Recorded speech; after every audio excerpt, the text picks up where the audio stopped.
All information contained in this podcast is general in nature and does not consider your individual circumstances. You should consider the appropriateness of this information with regards to your individual objectives, financial situation, and needs. Welcome to Sharing More Than the Sheets, a podcast to help you and your partner make better financial and lifestyle decisions so that you can both focus on the things that you love. I'm your host, Michael Khouri, financial planner, green thumb, husband, and just dad.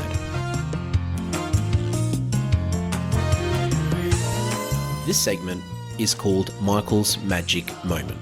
It's my opportunity to play a little snippet from one of our previous episodes, which resonated with our listeners, that I received feedback from, or I felt really had an impact on some people's lives. Hope you enjoy it. Should you save or should you invest your money? Now, this is a question I get a lot. There are pros and cons to both options. And in this episode, I go through a few different things to consider when looking at whether you should just save your money or invest it, or save part of it and invest part of it. And there are many different ways to look at it. Of course, a lot of it comes down to someone's circumstance, which is why there is obviously no one-size-fits-all approach. Yes, you can probably time the market, or try to time the market, I should say, but there's a significantly high chance that you are going to get it wrong. Because I've said this many times, but we don't have a crystal ball. We don't know what's around the corner. I go back to this episode only because I feel like that this is a great time to listen to something like this. And to me, if you had to ask me, I love saving and investing. So let's go back and listen to this episode to just share a few of my thoughts that I shared back in 2023 on whether you should be saving or investing. In these situations, it's really important to understand goals and to understand what the overall strategy is, because apart from just investing for the future, there are other goals that we have. Could be travel, it could be renovations, it could be a car that we need to buy, it could be a medical procedure that we need to fund.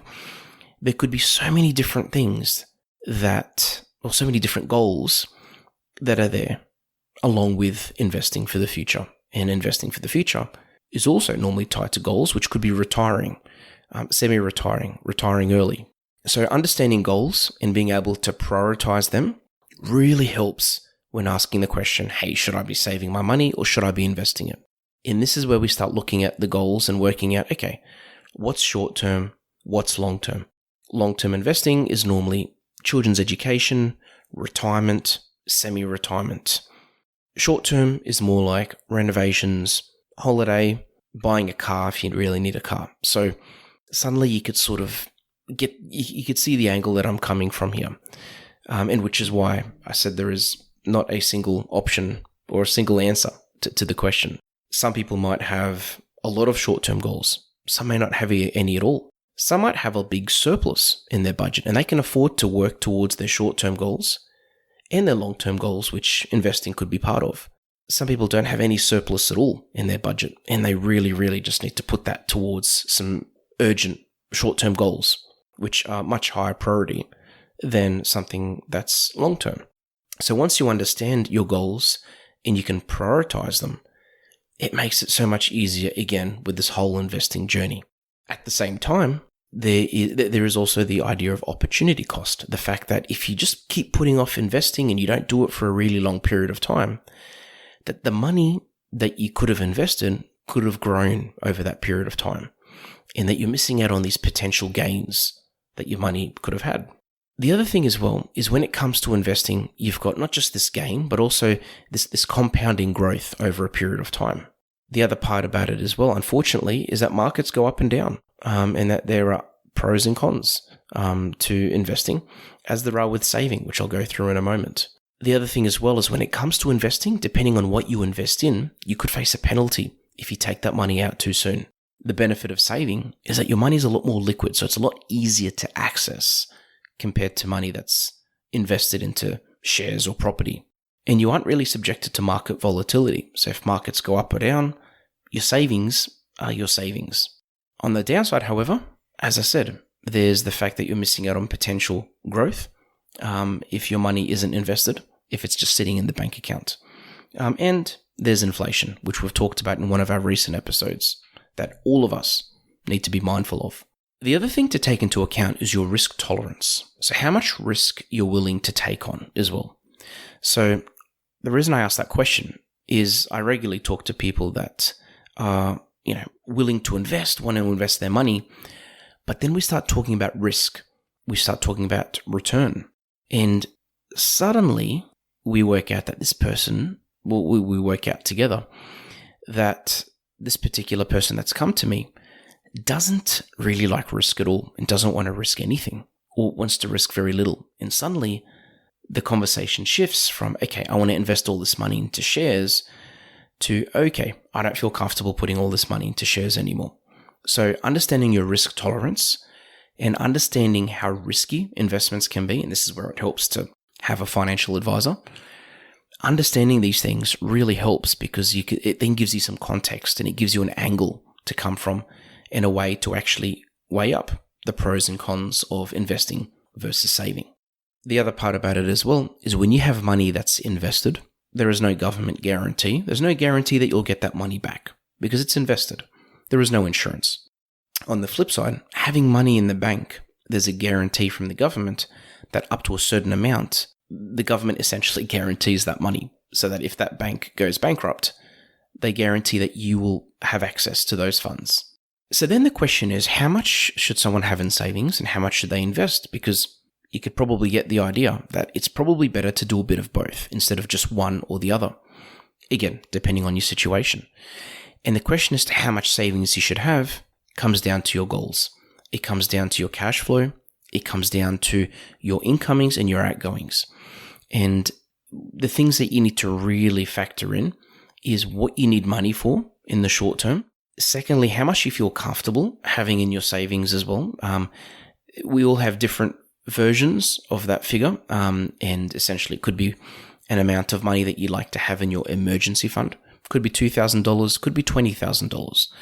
We all have a different level of security and a different level of comfort when it comes to how much savings we want to see in our bank account. Once that is understood, you can then put together a strategy as to how much money should be invested, how much should be saved, just to make sure it's in line with your goals, to make sure that you can still achieve your goals, short-term and long-term. You can still invest for the future, and you can do it in a way that's sustainable.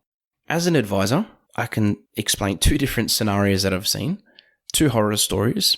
Both are on completely different ends of the spectrum. On one hand, I saw a client once that has never invested money in their life, and they had a lot of savings. Like I'm talking a lot of savings in their bank account. And it was just sitting there. Now, it was sitting there because, first of all, they didn't really know where to begin. And secondly, they kept procrastinating. They kept putting it off and saying, yep, next year we'll look into it. Next year we'll look into it. Where deep down, they just didn't know where to begin. And they didn't seek advice, obviously, up until this point. The issue that didn't really occur to them is inflation. Is having money in the bank was not good because they had too much in there. That money could have been invested over time, growing. Markets had done well over that period of time. So there was this big opportunity cost. On the other side, I saw a client a couple of years ago, actually, and this particular client was overinvested in that they had no savings, they had debt up to their ears, and they literally were just investing because they thought that was the right thing to do. Meanwhile, they completely ignored the fact that they had debts that they were paying interest on. They had no cash flow, so they weren't able to do the things that they would like to do. So they were essentially ignoring their short-term goals and focusing on their long-term goals. Now, this strategy had some issues because they had made a lot of money on one hand, but on the other, they had lost a lot as well. And when you sort of equalized it out, the growth wasn't substantial, and they were taking on a lot of risk to achieve what they were, achieving essentially. So again, it's very rare you see someone on these spectrum, right on the end of these spectrums, but you need to sort of ask yourself, where do you sit? Are you just saving money? You're not really investing when you could be. Are you over investing? Do you have a strategy that's probably too aggressive for your current financial position? In this situation, I encourage you to talk to an advisor. whether it's me, whether it's anyone, it doesn't matter. As long as you talk to an advisor, get proper advice to have a plan put together for your overall circumstance, to have something that you follow. Will you stick to it forever? Definitely not. Things are going to change. Goals are going to change. But this is where it helps to have a strategy, and to have a strategy that's reviewed regularly as well, depending on your goals, depending on the markets. So to go back to the question as to whether you should be invested at the moment, the answer is it depends, and it depends on your circumstance and the discussion that you will have with your advisor, which will hopefully give you a lot more clarity and direction as to whether you should have your money in cash or whether you should invest it.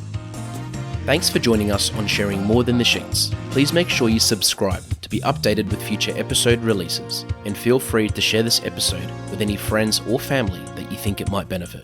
Please visit us at sharingmorethanthesheets.com.au to submit questions or requests for future podcast topics. These podcasts have been brought to you by Better Financial Planning Australia. To book a 15-minute phone chat, visit betterfinancialplanning.com.au.